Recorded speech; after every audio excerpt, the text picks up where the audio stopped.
Hola, ¿qué tal? Los saludo con gusto. Mi nombre es Maite Jaime Salviter.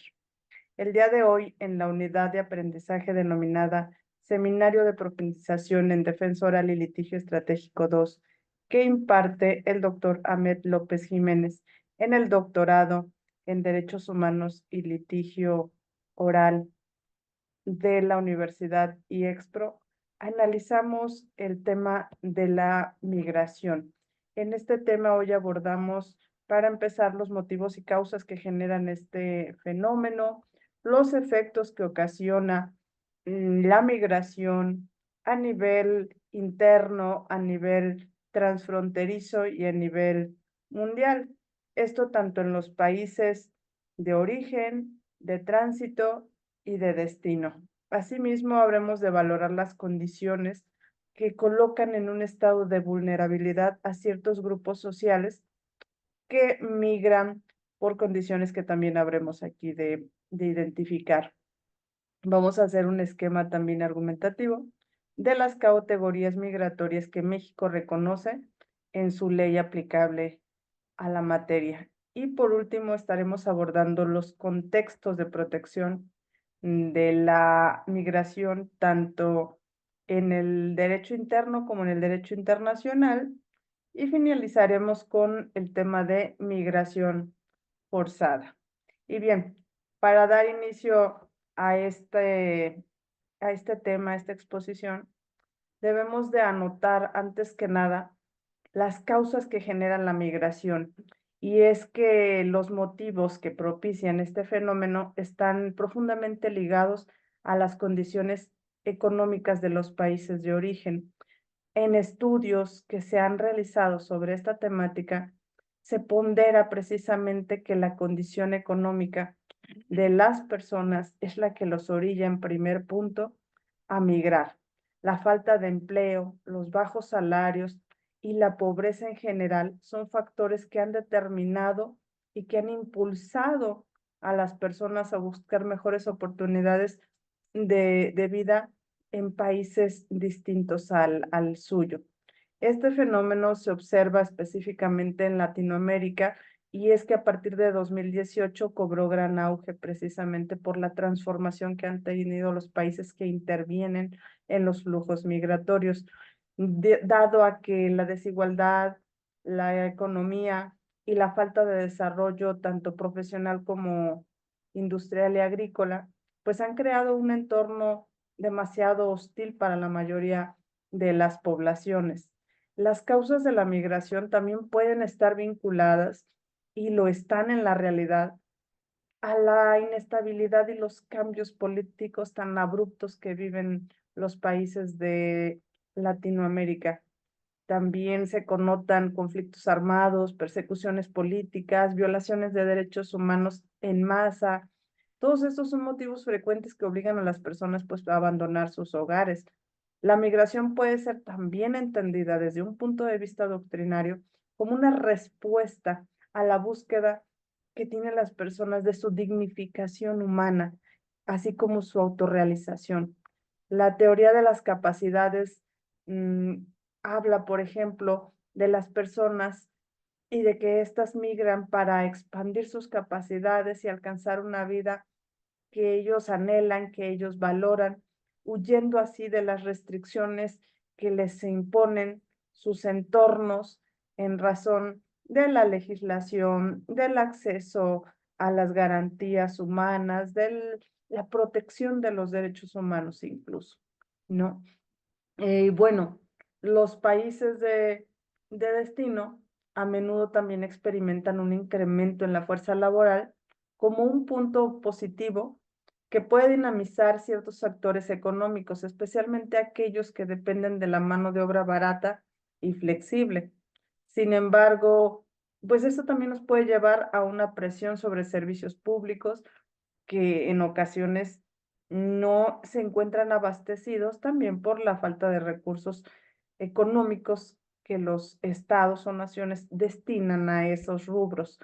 Así, en los países de tránsito, por ejemplo, el flujo constante de migrantes también puede generar una carga significativa sobre los recursos económicos, los recursos del erario público, y las infraestructuras insuficientes para abastecer y reconocer derechos y obligaciones a los migrantes, pero también a esos estados de tránsito, ¿no? Entonces, hemos notado que las cantidades de migrantes que transitan por un país, hablemos de México, pues logran un desborde de necesidades, de servicios, de costos que el Estado pues no llega a solventar en su totalidad. Esta condición pues genera que algunos grupos de migrantes recaigan en el estatus de vulnerabilidad. Las condiciones de vulnerabilidad de estos grupos recaen precisamente en ancianos, en mujeres embarazadas, en niñas, en adolescentes, en personas con discapacidades y desafortunadamente también en niños que están viajando solos y que requieren una atención particular. Materialmente estamos hablando que estos grupos están expuestos a riesgos significativos que incluyen violencia, explotación laboral, explotación sexual, trata de personas, falta de acceso a servicios básicos de salubridad, de salud, de higiene, de vivienda. Existen marcos de protección específicos, tanto a nivel interno como a nivel internacional. Por ejemplo, en el área del derecho internacional nos encontramos a la Convención sobre la Condición de los Extranjeros y la Convención sobre los Derechos del Niño, que están obligando a los estados a proporcionar una protección especial y una asistencia a grupos vulnerables. En México tenemos también la ley de migración que está incluyendo en su texto disposiciones específicas para proteger a estos grupos, asegurando su acceso a servicios y protegiéndolos de abusos. Aquí la interrogante es qué tanto logra el Estado mexicano precisamente el cumplimiento de esta norma al tenor de la obligación que le impone el artículo primero constitucional, ¿no? La protección de estos grupos se debe basar en los principios de justicia y equidad, ya que los países de origen, de tránsito y de destino tienen el deber de reconocer la necesidad de generar medidas especiales para asegurar que todos los individuos, indistintamente de su condición, su sexo, su edad, su estatus migratorio incluso, eh, puedan disfrutar de los derechos humanos fundamentales que el mundo les reconoce en cada sitio, en cada urbe por la que deban de transitar. En México, hablando de precisamente de la legislación que busca darles garantías de protección y de salvaguarda a los grupos migrantes, mm, se han generado disposiciones que logran el reconocimiento de algunas categorías migratorias. Tenemos en primer punto la categoría de visitante y en este rubro de visitante, los derechos que se le reconocen a la persona le incluyen una estancia de hasta 180 días en el país sin contar con permiso para trabajar en el suelo mexicano. Y la responsabilidad u obligación impuesta más importante, pues es respetar ese tiempo de estancia que incluye solamente 180 días, así como las leyes del interior. Requiere este sector visitante una visa, dependiendo sí o no de la nacionalidad con la que cuente, ya que dados los convenios que existen entre algunos países, pues la entrada puede ser solamente con un pasaporte o también en algunos casos se pedirá visa. La segunda categoría la componen los residentes temporales, que dentro de sus derechos contempla estar en el país hasta 4 años con absoluta libertad, con la posibilidad de trabajar en el país. La obligación impuesta pues es renovar el permiso y demostrar ante las autoridades mexicanas que la persona que está solicitando esta residencia temporal cuenta con la solvencia económica o con un vínculo familiar importante. Requiere la aprobación del Instituto Nacional de Migración, obviamente. La tercera categoría la compone el residente permanente. Esta residencia es por tiempo indefinido y otorga el acceso a servicios públicos y laborales que México otorga a todos aquellos que pisen el suelo nacional con los permisos migratorios correspondientes. Entonces, este es uno, la residencia permanente. Las obligaciones incluyen, entre otras cosas, respetar las leyes locales y actualizar su estatus si cambian sus condiciones civiles, sus condiciones migratorias o incluso sus condiciones laborales. Se obtiene después de ciertos años de tener la residencia temporal o también vía procedimiento humanitario.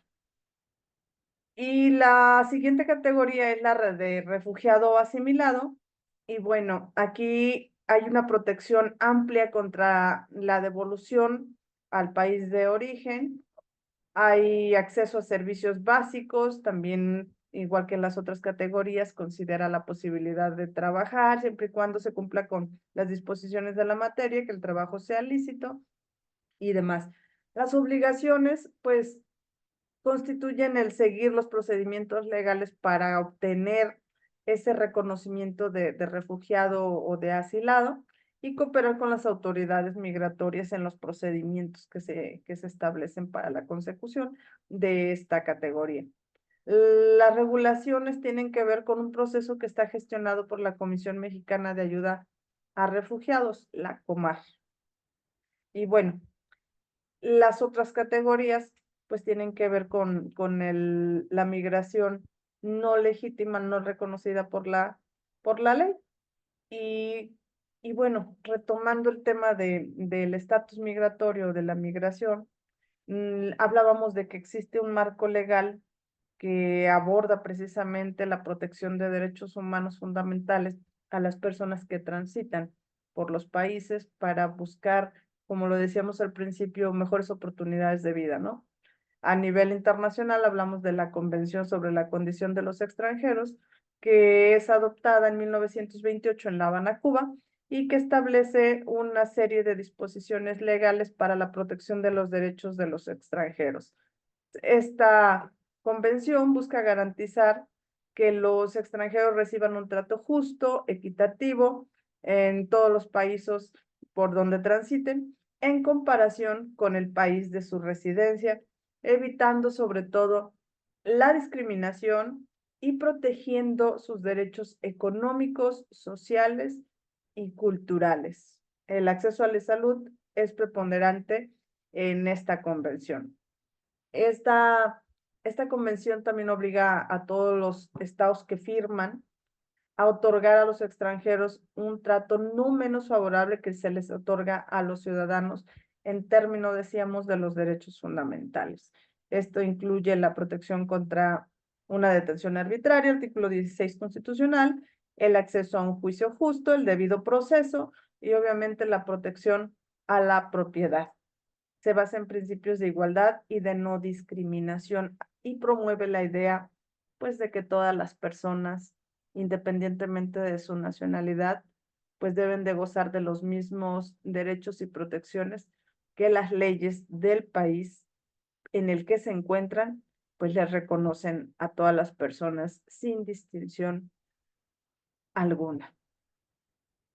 Sin embargo, una realidad tangible, lamentable incluso, pues es que la migración tiene un trasfondo la mayoría de las veces forzado. La migración forzada es un fenómeno muy complicado de comprender, no de explicar, sino de asimilar, ya que es multifacético y es que se presenta cuando individuos o grupos de personas pues se ven obligados a abandonar sus hogares, o sea, no salen por un principio filosófico de mejora, de superación, sino que pese a su voluntad ellos deben de transitar, deben de emigrar por cuestiones o por factores externos que se vuelven incontrolables y que atentan ya sea contra su vida o contra su dignidad humana. La migración forzada es un tipo de migración que conlleva a que las personas no elijan de manera libre y voluntaria cambiar su residencia o incluso cambiar de país, sino que tiene que ver con la imperiosa necesidad de ponerse a salvo, de resguardar su vida y su integridad física, incluso comprometiendo su propia seguridad y su propio bienestar. Entonces, así encontramos dentro de las causas de la migración forzada, los conflictos armados, la violencia, que precisamente tiene que ver con conflictos internos, con guerras civiles que en Latinoamérica pues están latentes y que han generado desplazamientos masivos en personas o incluso poblaciones completas que buscan refugio en zonas más seguras. La persecución política también se ha puesto de moda y se ha generado como un indicador de procesos migratorios, de solicitudes también migratorias para México.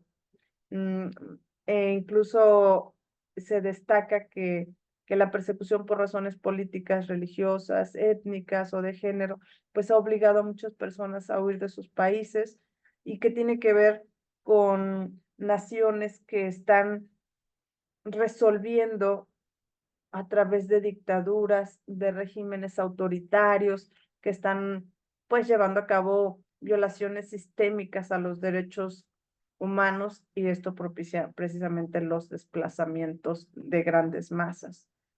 Otra de las causas, que es la que menos se apuntala, pero que existe, pues son los desastres naturales y los cambios climáticos, efectos que generan los terremotos, los huracanes y las inundaciones, pues también han hecho que la gente salga de su país a buscar una vida distinta en tierras lejanas.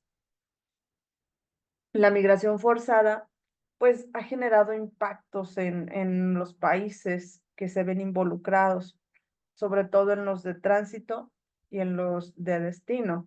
La migración forzada pues tiene un impacto considerable en estos países debido a la presión que las personas crean o ejercen en su solicitud o en su necesidad de servicios públicos y las tensiones sociales, porque pues es un hecho innegable que los grupos humanos en su composición social se ven alterados y hasta descompuestos con el arribo de nuevas formas de vida, nuevas formas de pensamiento, de cultura, de estratificación social y de acomodo, ¿no? Cultural. En los trabajos, la educación, la salud, los recursos materiales, pues escasean en razón de la cantidad de población que migra, ¿no? Entonces, estos dos países de tránsito y de destino tienen un impacto económico considerable. Y el no abastecer precisamente todas estas necesidades, pues deja en vulnerabilidad a los migrantes de tipo forzado que suelen encontrarse sobre todo en condiciones de extrema vulnerabilidad y pobreza. Aquí volvemos a encasillar a grupos que contemplan mujeres, niños, ancianos y personas con discapacidades que por su propia condición y naturaleza son los más susceptibles a la explotación, a la violencia, a la discriminación, incluso al riesgo de la pérdida de la vida en sus trayectos y al arribar a sus lugares de destino, ¿no? Y bueno, para finalizar, hablamos de los marcos legales que obran en protección de los derechos de los migrantes forzados. A nivel internacional tenemos la Convención sobre la Condición de los Extranjeros, decíamos de Cuba de 1928, y en la legislación nacional, pues la Ley de Migración, que incluye normas o disposiciones para la protección de los migrantes forzados y que les considera el derecho a solicitar, decíamos ya en las categorías que veíamos antes, el asilo y el refugio, garantizándoles con ello el acceso a los servicios básicos y la protección contra la devolución a sus países de origen para transitar en el país que recibe o que asila con libertad y libres de cualquier riesgo. Los efectos que genera, pues decíamos que es una presión sobre servicios públicos, la integración de tensiones sociales, la contribución o incluso el escaseo de trabajos, de culturas, la vulnerabilidad, la explotación, la violencia y la discriminación. Entonces, es importante considerar que debe de haber un marco legal que legitime los derechos de los hombres al momento de transitar por un país que no es el propio, de solicitar asilo, refugio y una condición migratoria legal que les garantice el respeto a sus derechos humanos y sobre todo tratando de erradicar todos estos peligros a los que se enfrentan desafortunadamente todos los grupos que día a día salen de sus países, ya sea buscando un estatus migratorio legal o por un desplazamiento forzado que le surge a las problemáticas de los países de origen que se han vuelto incontrolables. Y bueno, en general esa es la apreciación que se hace sobre el tema. Espero poder contribuir de una forma proactiva al conocimiento de la materia y volver a tratar este tema de manera más profunda en una próxima vez. Me despido. Hasta luego.